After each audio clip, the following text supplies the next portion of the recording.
आपके पैगंबर साहब ने बताई, कम से कम उसको तो देखिए। पैगंबर साहब ने लिखा है ना ये बात कि जिस कौम को अपने रहनुमाओं की समझ नहीं होगी उसके ऊपर जालिम हुक्मरानों को मुसल्लत कर दिया जाएगा। ये बात हमने तो नहीं कही है।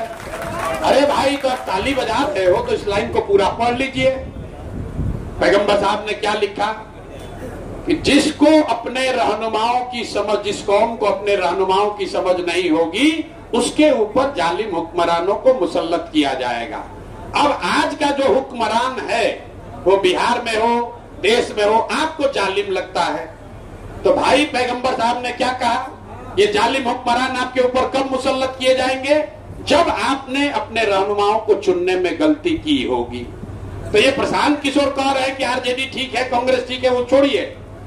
ये तो बात प्रमाणित तौर पर इस्लाम में लिखी हुई है कि ऊपर वाला आपके ऊपर जालिम हुक्मरान तभी बैठाएगा जब आप गलत रहनुमाओं को चुनोगे।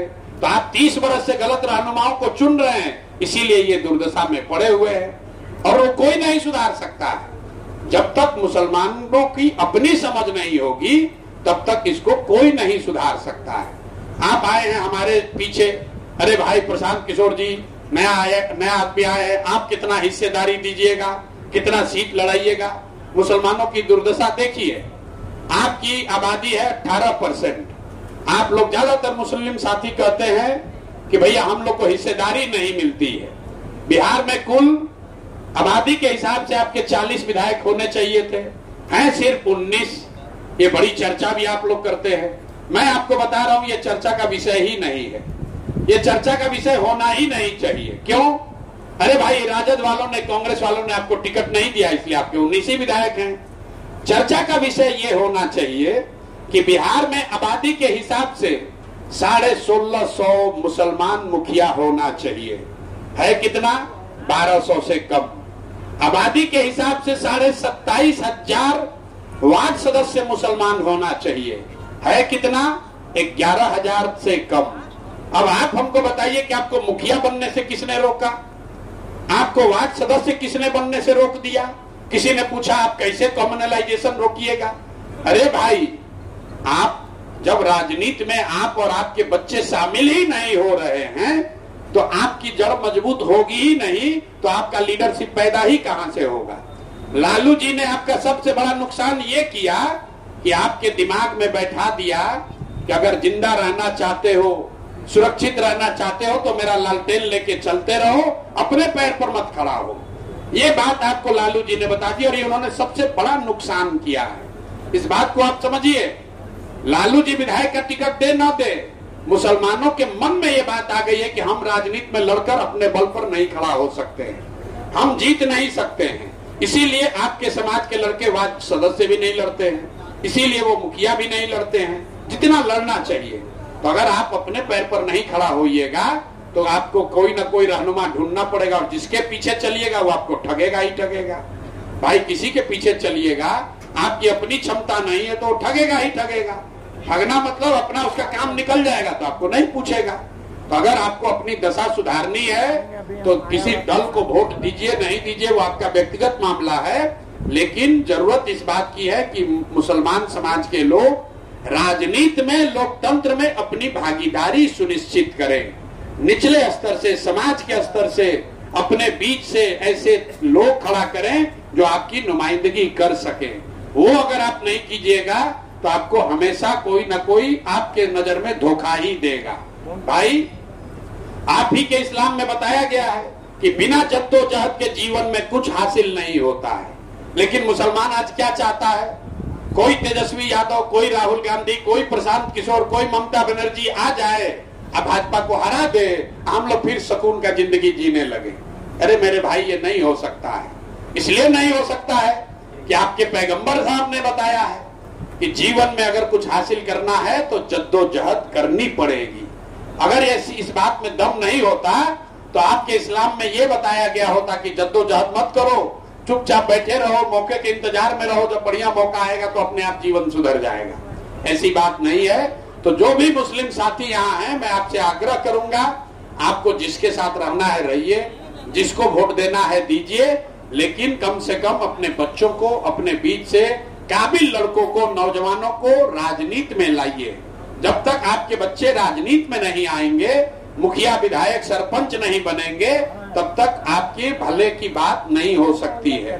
कोई 20 करोड़ की आबादी सिर्फ किसी दूसरे के भरोसे नहीं रह सकती है।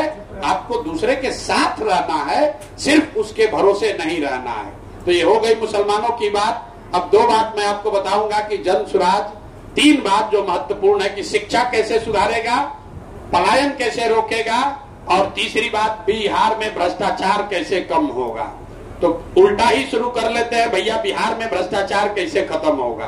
तो हम उनमें से नहीं है जो ये कहता है कि हम आएंगे जीत के तो भ्रष्टाचार रोक देंगे।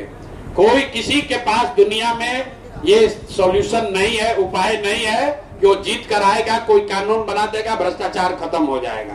भ्रष्टाचार किसी एक व्यक्ति, किसी एक कानून से नहीं सुधर सकता है। लेकिन दुनिया में जो देश आज ईमानदार देश के तौर पर जाने जाते हैं, आप में से कई लोग जानते होंगे, स्कैंडिनेवियन कंट्री जो हैं, डेनमार्क है, फिनलैंड है, स्वीडन है, नीदरलैंड्स है, कुछ दूसरे देश जैसे सिंगापुर है, न्यूजीलैंड है, इन देशों को आप, जिनको देश दुनिया में सबसे ईमानदार देश माना जाता है, वहां सबसे कम करप्शन है। आप उन देश की व्यवस्था को जाकर अध्ययन करेंगे कि भाई उन लोगों ने अपना भ्रष्टाचार कैसे कम किया। तो उन्होंने मूलतः 4 बातें की हैं जो कि जनसुराज बिहार में करना चाहता है।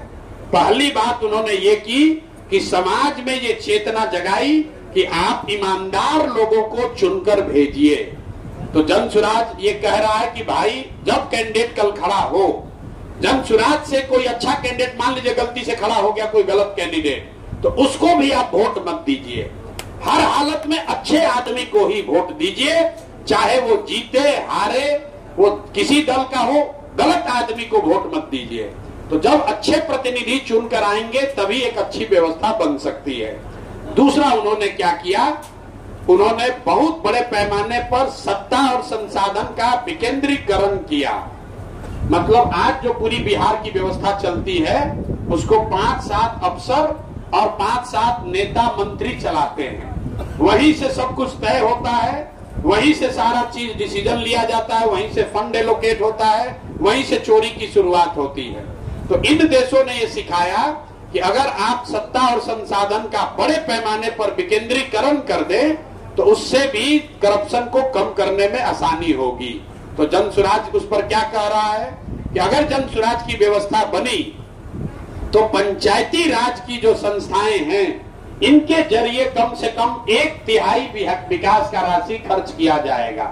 अब आप में से कोई खड़ा होकर ये कह सकता है कि भैया जो पंचायती राज में नेता जीत कर आया है वो भी तो भ्रष्ट है, मुखिया पर सरपंच वार्ड सदस्य भी कोई दूध का दूल्हा नहीं है, उससे भ्रष्टाचार कैसे रुकेगा? बिल्कुल रुकेगा। आप ये समझिए कि यहाँ पर नल जल योजना आपने सुना होगा, उसमें बड़ा व्यापक भ्रष्टाचार हुआ। भ्रष्टाचार का असर क्या हुआ, जितने वार्ड सदस्य उस समय थे 90% वार्ड सदस्य, टू बी प्रिसाइज 91% वार्ड सदस्य चुनाव अपना हार गए और करीब करीब 80% मुखिया जी लोग चुनाव हार गए। लेकिन क्योंकि उन्होंने नल जल में घोटाला किया था, गलती की थी, लेकिन उस नल जल को बनाने में जिन अफसरों ने घोटाला किया था वो आज भी कहीं न कहीं अफसर बने हुए हैं। तो अगर चुना हुआ जनप्रतिनिधि गलती करता है और जनता सजग है तो आप उसको हटा सकते हैं। जो अफसर चोरी करता है वो पता नहीं चलता है। तो इसलिए दूसरा मंत्र ये है कि बड़े पैमाने पर सत्ता मतलब डिसीजन मेकिंग, सत्ता और संसाधन का विकेंद्रीकरण किया जाए। तीसरा हथियार है जन सहभागिता। लोगों को पता ही नहीं है कि उनका अधिकार क्या है। आपको ये पता ही नहीं है कि आपके गांव की कौन सी योजना है जिसमें आपका हक है। भाई साहब बता रहे इंश्योरेंस का पेनिट्रेशन कम है, तो आयुष्मान कार्ड की जो योजना है यहाँ बिहार में सबसे कम है। जो कृषि बीमा योजना है सबसे कम रजिस्ट्रेशन उसमें बिहार में है, क्योंकि लोगों की जागरूकता नहीं है। तो तीसरा बात यह है कि जो भी सरकारी योजना है, सरकारी व्यवस्था है, उसको जनता के बीच में रखा जाए ताकि जनता को जानकारी हो कि उनका हक क्या है, उनके लिए योजना क्या है। और अंतिम बात, टेक्नोलॉजी का बहुत बड़े पैमाने पर उपयोग, बहुत बड़े पैमाने पर टेक्नोलॉजी का उपयोग करके भी करप्शन को रोका जा सकता है। जैसे आप देख रहे हैं अभी स्मार्ट मीटर लगा है, तो अगर सरकार बिजली के लिए स्मार्ट मीटर लगा सकती है, आप जरा 1 मिनट सोचिए, अगर नल जल योजना में सरकार ने स्मार्ट मीटर लगा दिया होता तो पटना में बैठे बैठे सरकार को ये जानकारी होती कि कितने बजे मोटर ऑन हुआ, कितना पानी उससे निकला, किस घर में कितना पानी गया, कितना पानी नहीं गया। तो जो जन सुराज की सोच है, भ्रष्टाचार बिहार में खत्म करने का दावा हम लोग नहीं कर सकते हैं, लेकिन इसको बहुत बड़े पैमाने पर कम किया जा सकता है। और कम करने के 4 सूत्री प्रोग्राम हैं। अच्छे लोगों का, अच्छे जनप्रतिनिधियों का चुनाव, दूसरा सत्ता और संसाधन का बड़े पैमाने पर विकेंद्रीकरण, तीसरा जन सहभागिता, और चौथा बड़े पैमाने पर टेक्नोलॉजी का इस्तेमाल। दूसरा आपका सवाल है कि बिहार में शिक्षा कैसे सुधरेगी। ये बड़े पैमाने पर लोग सवाल पूछते हैं कि बिहार में जन सुराज कैसे शिक्षा सुधार देगा। तो सबसे पहले जैसे डॉक्टर लोग यहाँ बैठे हैं आपको बताएंगे कि आपको डायग्नोसिस अगर ठीक कीजिएगा तो इलाज आप कर सकते हैं। आपको समझना है कि बिहार में शिक्षा व्यवस्था खराब है क्यों। कई लोगों को लगता है कि बिहार में स्कूलों में खिचड़ी बंटती है इसलिए शिक्षा व्यवस्था खराब हो गई। कुछ लोगों का यह कहना है कि जो शिक्षक हैं उनकी गुणवत्ता, नियोजित शिक्षकों की गुणवत्ता खराब है इसलिए शिक्षकों की वजह से ये खराब हो गया। इन दोनों बातों में पूरी सच्चाई नहीं है। अगर सिर्फ खिचड़ी बांटने से शिक्षा व्यवस्था खराब होती तो 6वां क्लास के ऊपर स्कूलों में खिचड़ी नहीं बंटता है, वहां पर पढ़ाई क्यों नहीं हो रहा है। कुछ लोग जो कह रहे हैं कि नियोजित शिक्षक खराब कर दिया, तो भाई पटना साइंस कॉलेज में तो नियोजित शिक्षक नहीं है, पटना कॉलेज में नियोजित शिक्षक नहीं है, वहां पर पढ़ाई क्यों नहीं हो रहा है। तो आप अगर इसको ध्यान से देखिएगा तो बिहार में शिक्षा की व्यवस्था इसलिए खराब है क्योंकि यहाँ समाज और सरकार दोनों की प्राथमिकता में शिक्षा की कोई भूमिका नहीं है। समाज के लिए भी जो शिक्षण संस्थान है, जो विद्यालय हैं, वो शिक्षा का केंद्र नहीं है, वो वहां से साइकिल, पोशाक, कपड़ा लेने का केंद्र है, सरकारी सुविधा लेने का केंद्र है। आप गांव में देखते हैं कि अगर किसी के बच्चे को साइकिल का पैसा नहीं मिला, पोशाक का पैसा नहीं मिला, आप जाइएगा गांव में कहेगा देखिए ना हेडमास्टर इतना चोर है, साइकिल का पैसा नहीं दिया है। लेकिन उसी स्कूल में अगर गणित के मास्टर साहब 1 साल से नहीं है तो किसी को कोई कंप्लेन नहीं है, किसी को कोई शिकायत नहीं है। इसी तरह सरकार की नजर में भी जो विद्यालय हैं, शिक्षण संस्थान हैं, वो शिक्षा और ज्ञान बांटने का केंद्र नहीं है, वो सरकारी सुविधा बांटने का केंद्र हो गया है। जो ऊपर अफसर बैठा है वो ये सोचता है कि 60,000 करोड़ रुपया खर्चा हो रहा है, मास्टर लोग को इतना पैसा दिया जा रहा है, तो ये मास्टर लोग पढ़ा तो रहे नहीं है, तो चलो इनसे कुछ दूसरा ही काम करा लो। तो मास्टर लोग 300 दिन में 250 दिन गैर शैक्षणिक कार्य में, कभी वोटर रोल बनाने में, कभी सफाई अभियान में, कभी रैली निकालने में, कभी ह्यूमन चेन बनाने में, इसी सब काम में लगे हुए हैं, पढ़ा नहीं रहे। अब इसका सुधार कैसे होगा। सुधार के लिए जन सुराज ने 2 पॉइंट प्रोग्राम रखा है। पहला कि जो दुनिया भर में लोगों ने सिखाया कि rather than taking good school to every child, take children to the good school. मतलब जैसे बिहार में अभी जो व्यवस्था है कि हर गांव में, हर पंचायत में एक स्कूल खुला है। इसका नतीजा क्या हुआ है कि जहां पर स्कूल का बिल्डिंग बना वहां पर टीचर नहीं है, जहां पर टीचर है वहां बिल्डिंग ढिमला रहा है, जहां दोनों है वहां बच्चे नहीं है, और जहां तीनों है वहां पर पढ़ाई नहीं है। तो इसको रिवर्स करने के लिए जन सुराज ये कह रहा है कि हर गांव, हर पंचायत में स्कूल बनाने के बजाय हर प्रखंड में कम से कम 5 विश्व स्तरीय विद्यालय बनाए जाएं, ताकि हर और बच्चों को स्कूल बस की सुविधा दी जाए ताकि वो अपने बच्चे आकर उस स्कूल में पढ़ सके। अगर आप बिहार की भौगोलिक स्थिति का अध्ययन करेंगे तो आपको पता चलेगा कि कोई ऐसा प्रखंड नहीं है जहां अगर 5 सही लोकेशन पर स्कूल बना दिया जाए और बच्चों को स्कूल बस की सुविधा दे दी जाए तो 20 मिनट में बच्चा स्कूल में नहीं पहुंच पाएगा। तो जैसे आप शहर में जहानाबाद में देखते हैं कि स्कूल आपके घर के बगल में नहीं है, अगर यहाँ से 5-10 किलोमीटर दूर है, फिर भी आप अपने बच्चे को अपने गाड़ी से, मोटरसाइकिल से या स्कूल बस से भेजते हैं। तो जन सुराज पहला बात ये कह रहा है कि अगले 10 वर्ष में हम लोग हर प्रखंड में 10 अच्छे विद्यालय, अच्छे मतलब जो सरकारी ने ऐसा नहीं, नेतरहाट के जैसा 10 विद्यालय हम लोग हर प्रखंड में बनाएंगे। और हर साल सिर्फ एक ही बनाएंगे। एक क्यों बनाएंगे? क्योंकि अगर बिहार के हर प्रखंड में एक नेतरहाट के जैसा विद्यालय बनाना हो तो करीब करीब 17 से 20 हजार करोड़ रुपया का खर्च करना पड़ेगा। और जो सरकार के पास पैसा उपलब्ध है वो इससे ज्यादा खर्च नहीं किया जा सकता है। तो लेकिन अगर हर साल एक विद्यालय भी बना तो अगले 10 वर्ष में हर प्रखंड में 10 नेतरहाट के जैसे विद्यालय हो जाएंगे। पूरे बिहार झारखंड को मिला के एक विद्यालय, सरकारी विद्यालय था नेतरहाट, जहां से 1500 से ज्यादा IAS IPS बने हैं, सामान्य परिवार के बच्चे बने हैं।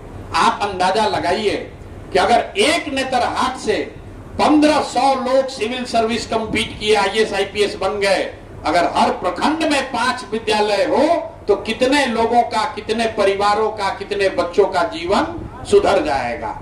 और एक से ज्यादा बनाया नहीं जा सकता है क्योंकि आपके पास पैसा उतना हो नहीं सकता है। दूसरा बात कि अगर आप 10 वर्ष में स्कूल बनाएंगे तब तो जो बच्चे आज पढ़ रहे हैं उनका क्या होगा?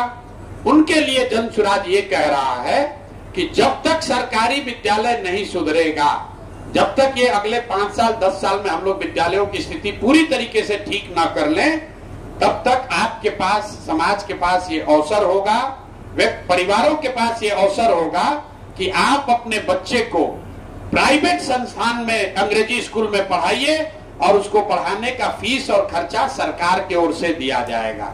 अब कुछ लोग ये कहते हैं कि अगर ऐसा कहिएगा तो सब प्राइवेटे में पढ़ाएगा। बिल्कुल नहीं पढ़ाएगा।